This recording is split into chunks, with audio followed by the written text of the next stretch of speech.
Class 9th from your English textbook. Chapter name is Winds of Change. So, let's understand the chapter.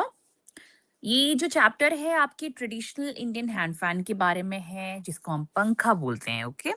तो अगर हम इसकी history इसके different type जो कि वेरियस स्टेट ऑफ इंडिया में पाए जाते हैं इसके बारे में बताएंगे और कैसे कितना इम्पोर्टेंट है ये हमारे लाइफ में इसके बारे में बताएंगे तो अगर वर्ड मीनिंग की बात करें पंखा इट्स अ हैंड फैन और पंखी जो है उसी का स्मॉलर वर्जन जो होता है पंखे का उसको पंखी बोलते हैं और पंख we already know it is bird feather so the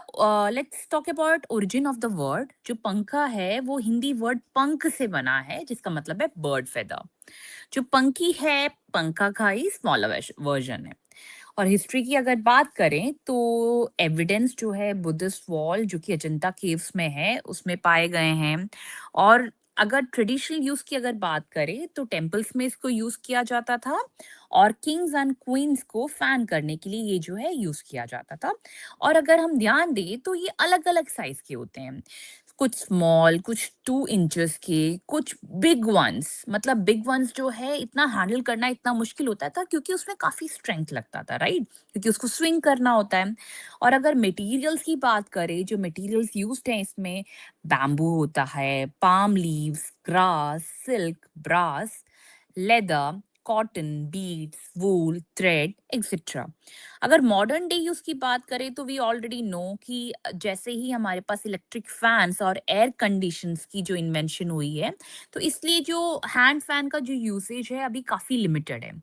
और हैंड फैंस अगर आजकल हम देखें सिर्फ डेकोरेटिव पर्पस के लिए यूज होता है जैसे कि हैंडीक्राफ्ट्स वगैरह में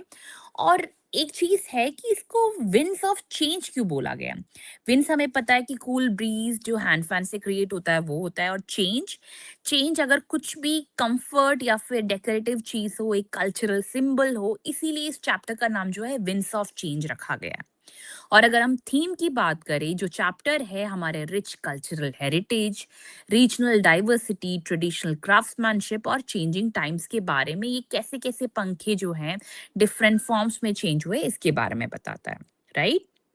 और अगर मैसेज की बात करें so it gives us the message that we should value and preserve our traditional crafts and support the artisans who keep this beautiful art forms alive so by doing so we keep our culture and heritage alive for future generations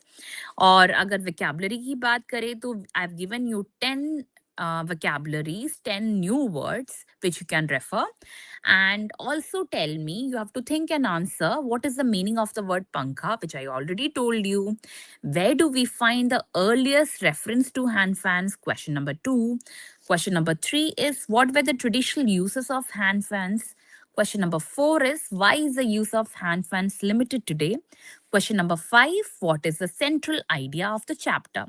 So, if we do a quick recap, Pankha comes from Pank, which is bird feather. History dates back to the 2nd century Ajanta caves. It is used in temple for deities and in royal courts for kings and queens, and different types made from natural materials in various states. पिछले session में मैंने आपको अलग अलग states के बारे में भी बताया था गुजरात में किस फॉर्म में यूज होता है यूपी में किस फॉर्म में यूज होता है असम में किस फॉर्म में यूज होता है right and today, hand fans are just used for decoration purpose and because of it is a cultural heritage, right? So the theme or the message of this chapter is to let us keep the winds of our heritage alive and support our traditional craftsmen.